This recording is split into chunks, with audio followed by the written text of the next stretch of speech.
こ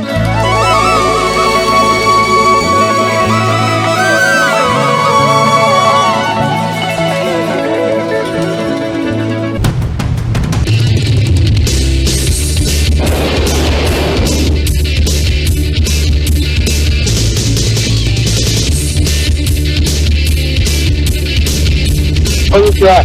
島崎です。僕は今ワールドカップ経験中です。このビデオは、これからウィンドサーフィンを始める方や、今トライしている皆さんのために、セットアップテクニックを提供していました。一人でも多くの方がウィンドサーフィンの素晴らしさを実感できればと思います。さあ、ゆっくりとイメージトレーニングを行い、早く会場で自由に走れるように頑張ってください。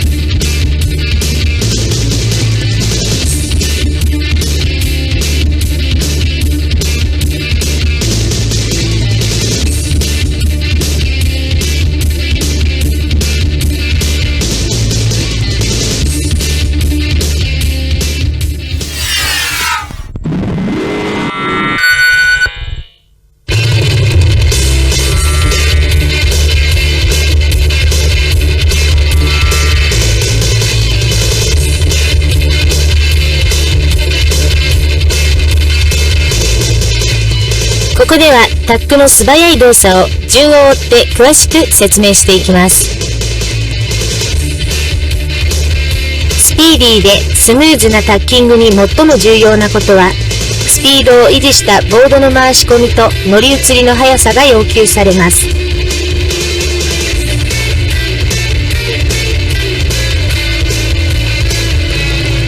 この画面はアビームで走っています。トレーニング状態からタックを始めるきっかけを作るため、ハーネスを外すと同時に後ろ足をストラップから抜き、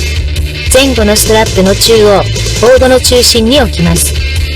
次に前足をジョイントの前に添えるように置きます。セールにうまく風を入れながらマスト手でマストを持ち、さらにラフさせます。セール手を素早く反対側のマスト手へ移動させます。裏風を利用してボードを回し込み、マスト2ブームで一気に乗り換えます。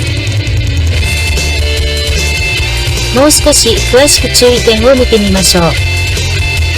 ここでハーネスを外します。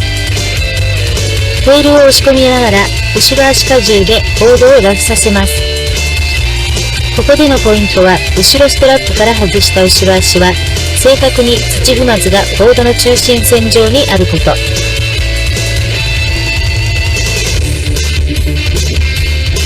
ブームにぶら下がりながら前足をストラップから外し、ジョイントの前でボード中心線上に置く。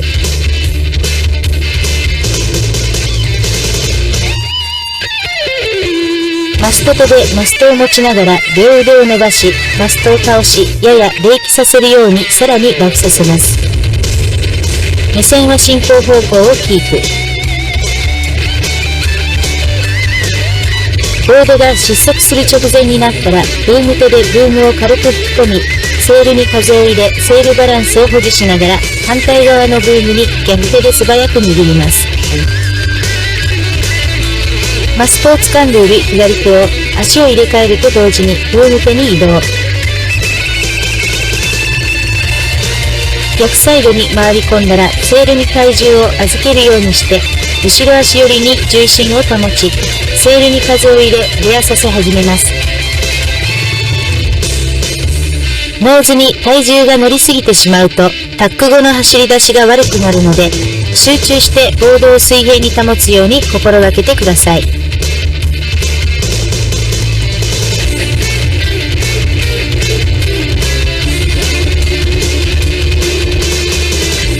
もう一度全体の流れを最初からスローで見てください。風は画面左側から吹いています。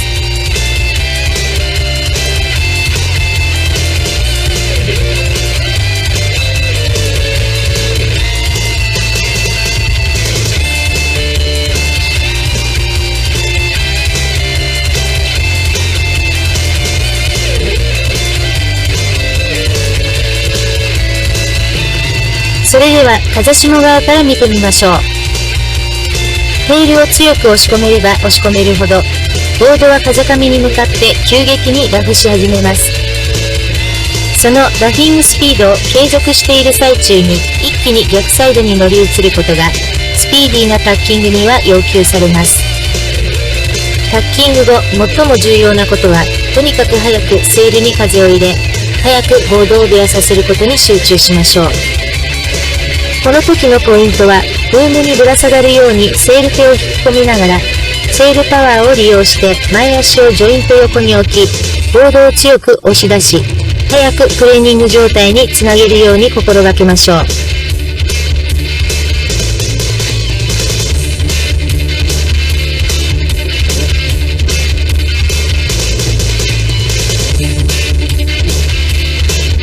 マストを軸にセール手で強くブームを引くとボードは加速するようにラフします。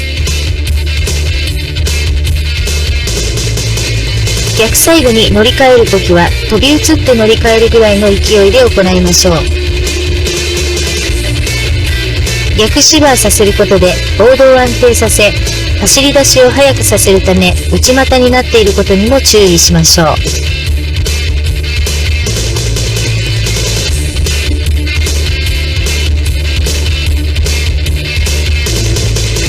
ここではラフィング時のボードの回し込みを見てみましょう。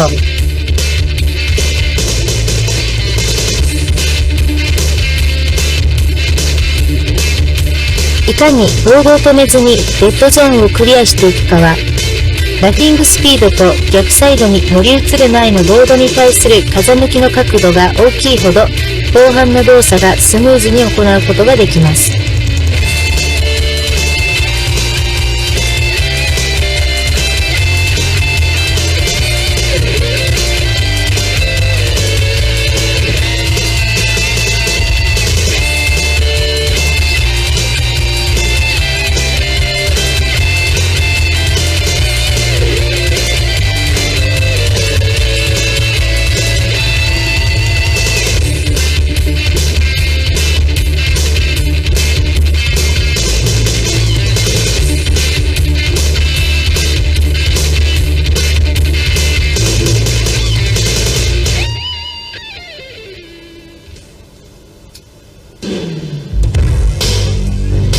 タッキングをマルチ画面で見てみましょう。この画面は 0.5 秒に1コマずつ変わります。ポーズボタンを使い前後の動作を見比べてください。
ここではマーキングのためのタックをいくつか見てみましょう。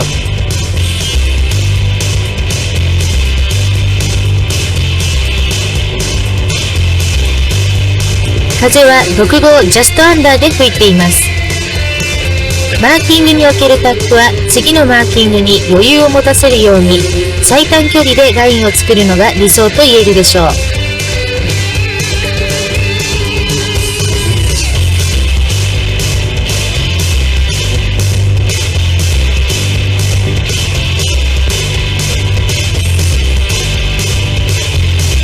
風がジャストになると動作も素早く行わなければなりません。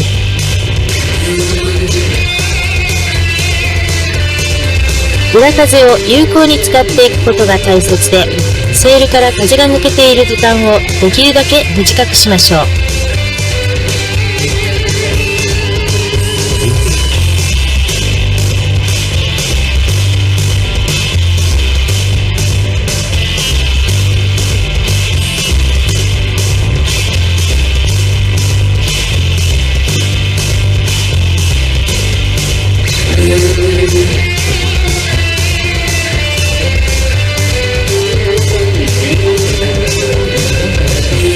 風がジャストオーバーになってくると、乗り換え後セールに風が急激に入るため、前に飛ばされやすくなるので、重心を低くして対処しましょう。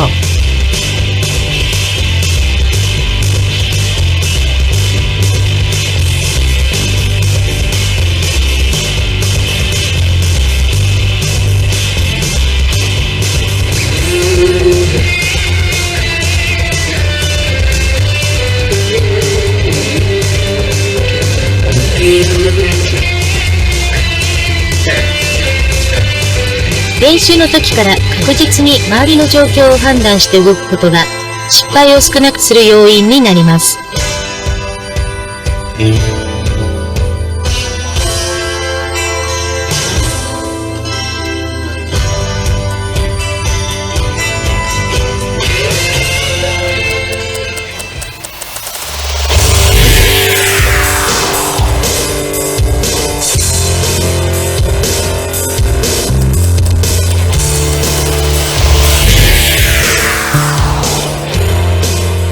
ここからはレースのために使えるテクニックなどをいくつかのポイントに分けて説明していきます。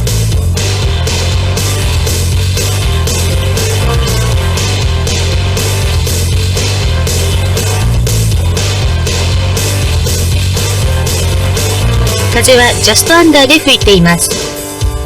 赤いセールは山木選手、黄色いセールは飯島選手、ともにセールサイズは6号、ボードサイズは27号を使用しています。これはアビーム時における先行艇を抜き去る状態です。山木選手は後ろ足荷重でボードトリムが不安定なため、ノーズが上がり気味になり、推進力が減少しているのが確認できると思います。飯島選手の場合は、両足荷重をタイクアウトフォームでコントロールしながら、重心をセールに預け、ボードの振幅を減少するようにしています。この状態で角のアフターレーキは避けるようにしましょう。ボードはインサイドに向かっているため、フローが弱くなる可能性があるので、ボードに乗るというよりセールに体を預け、重心をボードの外に置くようにして走ります。間違ってもボードプレッシャーを抜きすぎるとスピンアウトの原因になるので気をつけてください。ボードトリムの安定は水面下のピンに対しての効力を最大限に保つこと。ジョイントをベースとしたセール全体の揚力を推進力に変えること。この2つがポイントになります。ここで山木選手の走りを正面から見てみましょう。ボードを後ろ荷重でコントロールしているため、テールを中心にノーズが上がるので、波の背に入った時、ブレーキング現象を引き起こしています。ボードが跳ねていることは乗り手にとってスピード感があるように思えますが、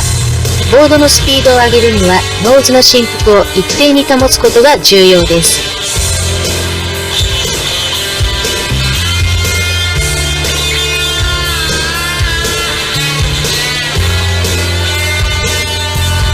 飯島選手の場合は膝を柔軟に使い、波に対してのボードのパンチングを最小限に抑えているのがわかると思います。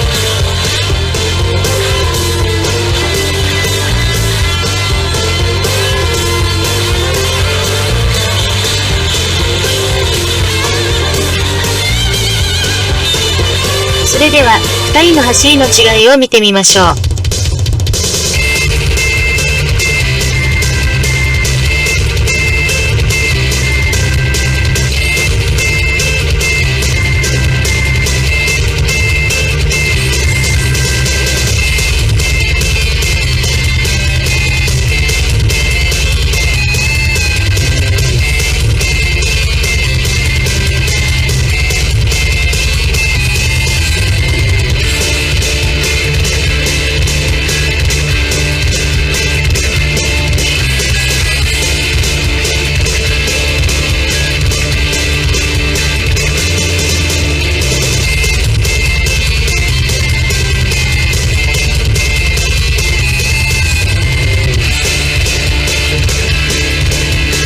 これはダウンウィンドの走りです。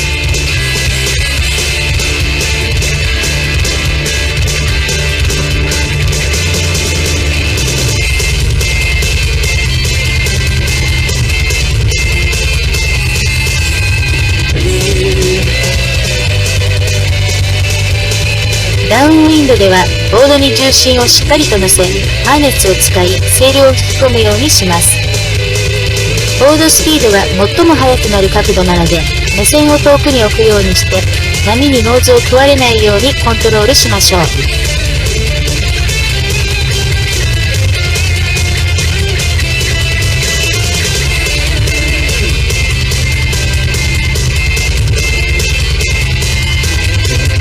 これはクローズの走りです。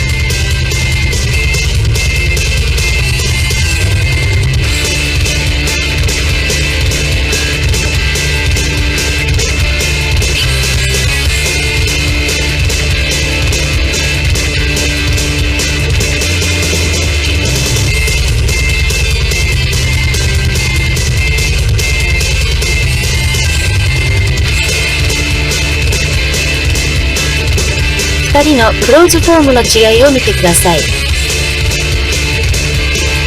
E字の選手のようにフォームを安定させることにより、上り角がさらに取れるようになります。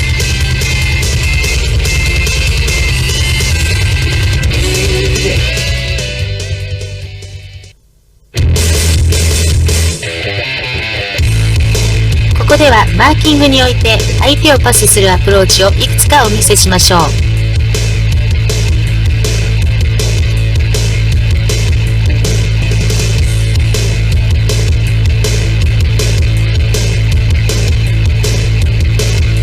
自分がやや先行艇にもかかわらず、相手にインを突かれたとき、相手がアウトに膨らむのを見計らってインを突き返す。効率的にパンピングを行い、早くトレーニング状態に入るように心がけましょう。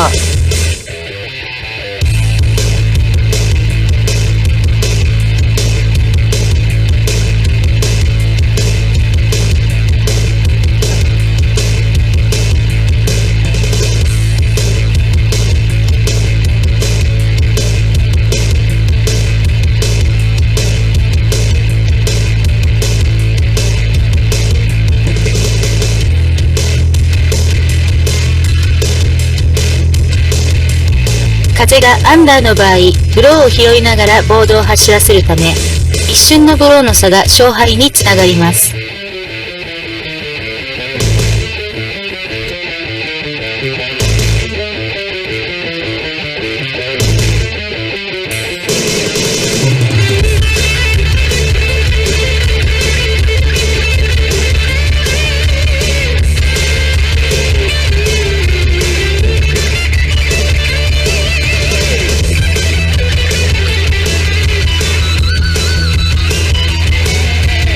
この場合もマウント付近のブローは切れていますが、ボードスピードの失速を最小限にとどめています。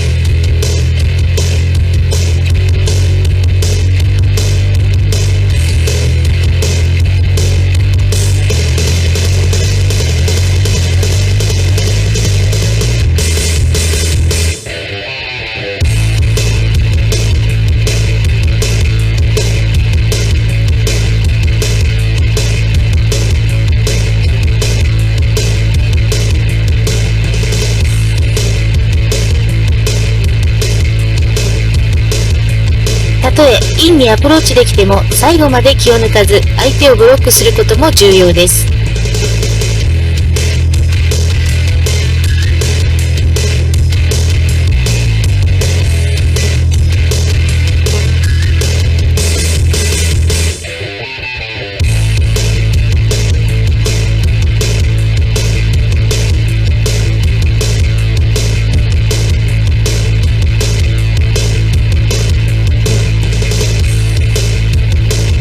マーク付近にコンスタントなブローが入っているときは、自分の理想ラインで一気に逃げ切りましょう。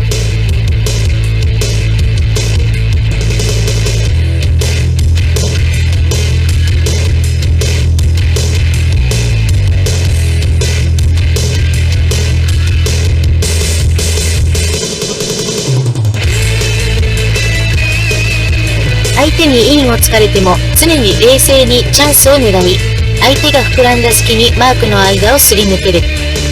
風上からのブローをいち早くキャッチしてフレーミングにつなげる。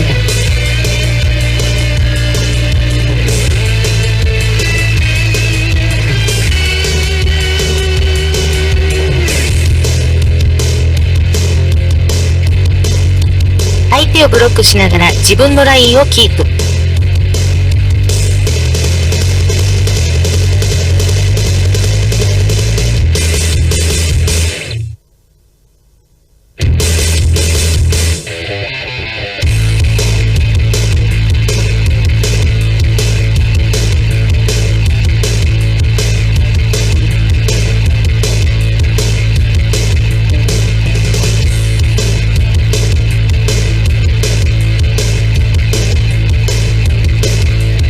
自分のジャイブに自信がある場合は、相手のジャイブラインを崩し、マークから遠ざける。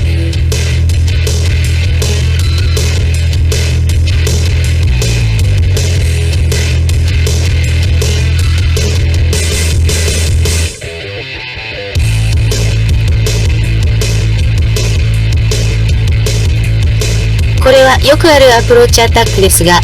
インを突くということは相手の風上に出ることで相手よりも先にブローを捉えることができるわけです。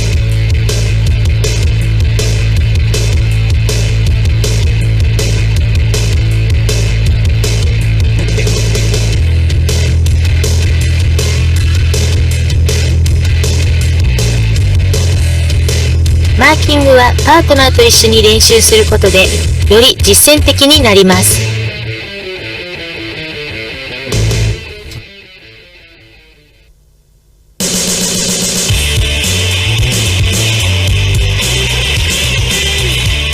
先ほどのマーキングを正面からチェック。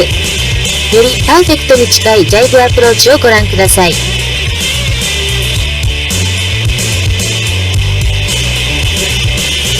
先行艇の引き波に乗ることは極力避けましょう。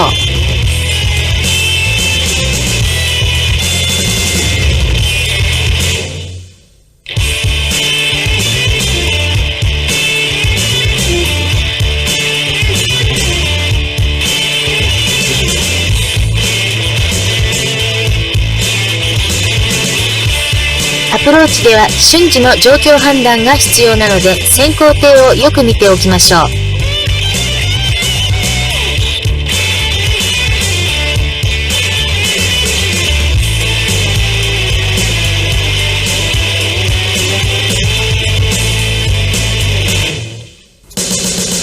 ジャイブでインについたらそのままのラインをキープ。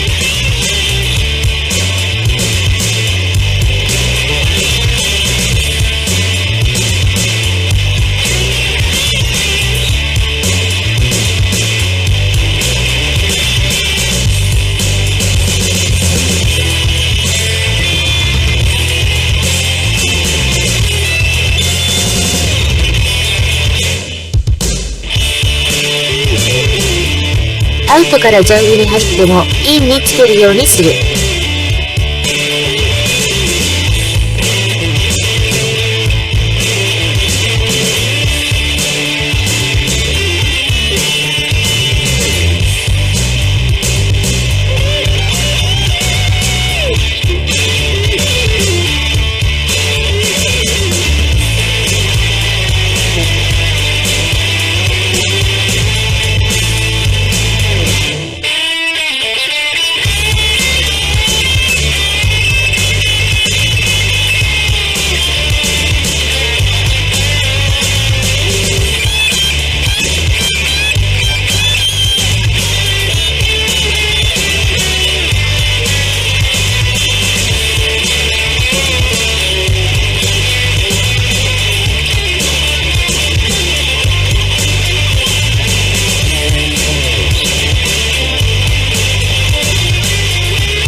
アウトからインにつけなくてもスピードを保ち、ジャイブの出口で抜き去る。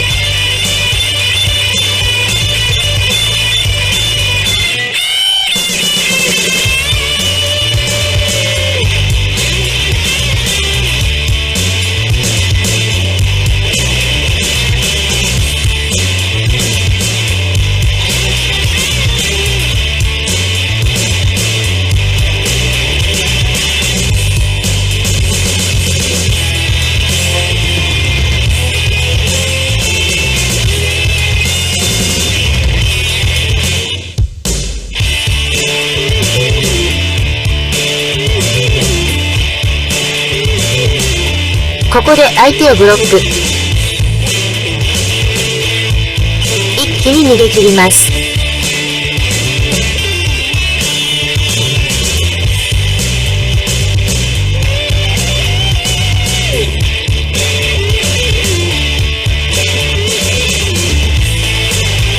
ダイビングアプローチもパートナーと一緒に練習することでより実践的になります。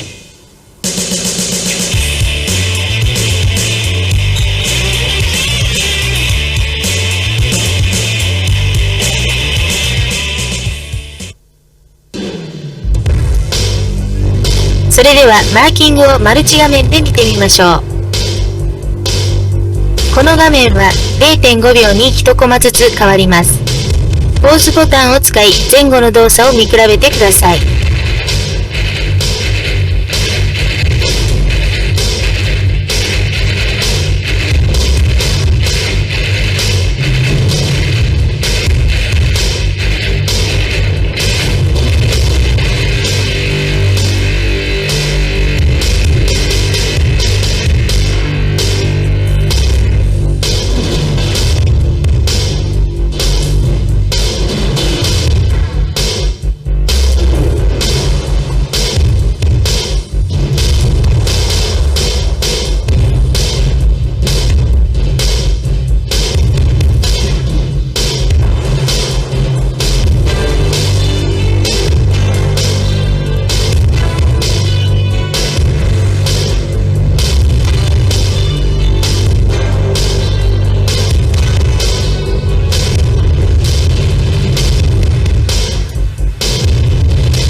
ここからはジャイブのマルチ画面です。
いくのも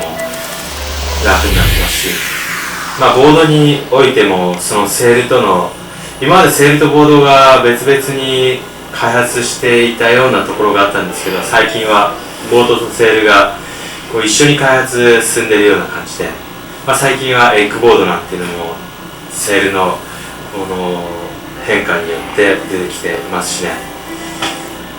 で、よくもうそろそろセールも板も開発進化止まったねっていう人も多いんですけど、僕はそうは思わずに、やはりどんどん進化して、これからももっとウィンドサーフィンが乗りやすいものになっていくような気がしますね。